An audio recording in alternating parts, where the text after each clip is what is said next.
Transaction using ATM.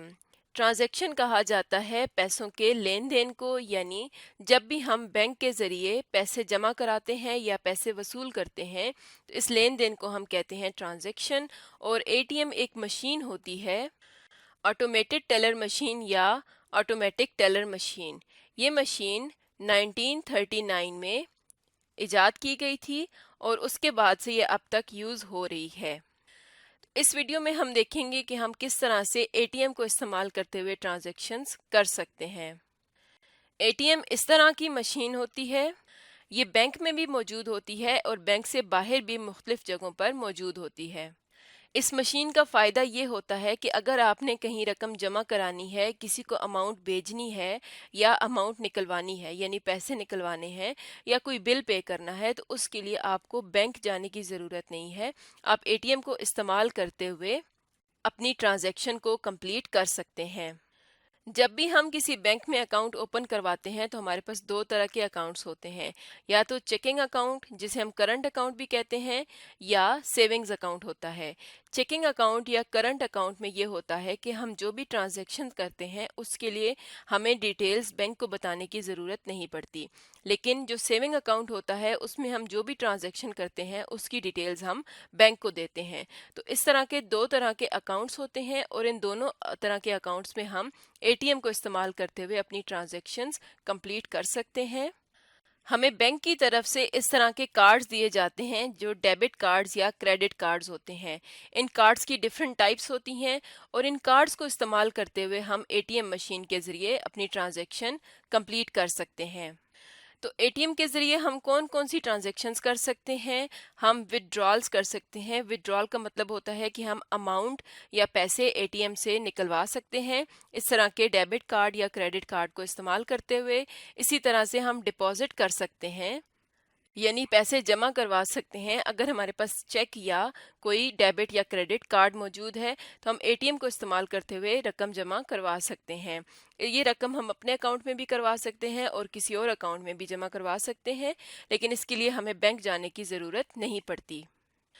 इसके अलावा हम बैलेंस इंक्वायरी कर सकते हैं। बैलेंस इंक्वायरी का मतलब ये है कि हम ये चेक कर सकते हैं कि हमारे अकाउंट में कितने पैसे मौजूद हैं। इसी तरह से हम अकाउंट ट्रांसफ़र्स भी कर सकते हैं, यानी अगर किसी के दो या दो से ज़्यादा अकाउंट्स हैं तो वो एक अकाउंट से दूसरे अकाउंट में अपनी अमाउंट को ट्रांसफ़र कर सकता है एटीएम के ज़रिए। इसी तरह से एटीएम को इस्तेमाल करते हुए हम अपने बिल्स भी पे कर सकते हैं। तो ये वो तमाम फंक्शंस हैं जो हम एटीएम के ज़रिए कर सकते हैं। यानी अगर हमने रकम जमा करवानी है, अपना बैलेंस चेक करना है, यानी अमाउंट चेक करनी है, या एक अकाउंट से दूसरे अकाउंट में अमाउंट ट्रांसफ़र करनी है, बिल पे करने हैं, तो बजाय इसके कि हम बैंक जाएं, हम एटीएम के ज़रिए ये तमाम काम कर सकते हैं। तो अब हम देखते हैं कि हम एटीएम को इस्तेमाल करते हुए किस तरह से ये ट्रांजैक्शन करेंगे। तो हम जानते हैं कि हमें बैंक की तरफ से इस तरह के कार्ड्स दिए जाते हैं।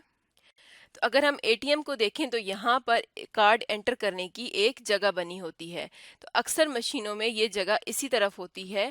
तो हम क्या करते हैं, यहाँ पर इस तरह से कार्ड को एंटर करते हैं, यानी यहाँ पर हम पहले ये कार्ड एंटर करते हैं। उसके बाद हम यहाँ पर देख रहे हैं कि यहाँ पर कुछ कीज़ हैं जिनके ऊपर नंबर्स लिखे हुए हैं। तो हम यहाँ पर अपना पिन कोड एंटर करते हैं। ये पिन कोड हमें बैंक की तरफ से दिया जाता है।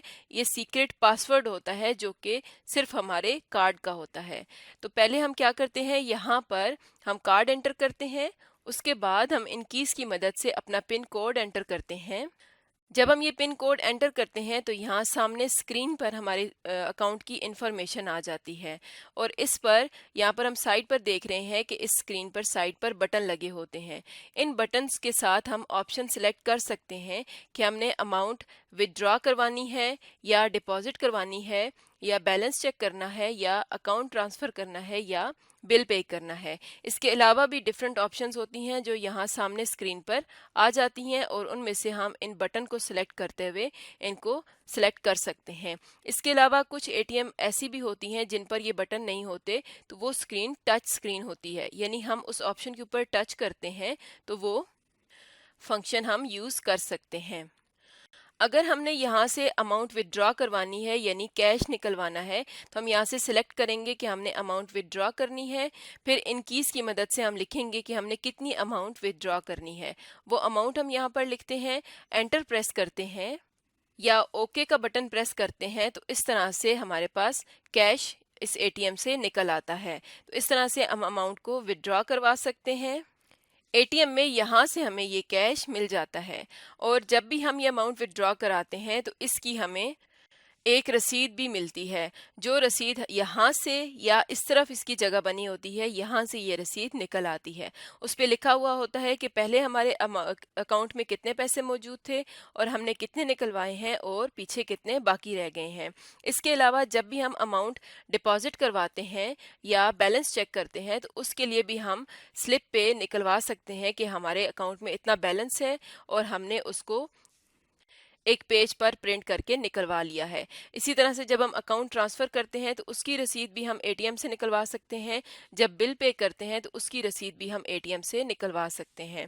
तो इस तरह से हम एटीएम को इस्तेमाल करते हुए किसी भी तरह की ट्रांजैक्शन कर सकते हैं और जो भी ट्रांजैक्शन हम करेंगे वो हम चेकिंग अकाउंट, करंट अकाउंट या सेविंग अकाउंट्स के लिए कर सकते हैं। यानी इन दोनों तरह के अकाउंट्स के लिए हम एटीएम को इस्तेमाल कर सकते हैं और ट्रांजैक्शन करने के बाद हम वहाँ से रसीद भी निकलवा सकते हैं। तो आज का हमारा टॉपिक था ट्रांजैक्शन यूजिंग एटीएम।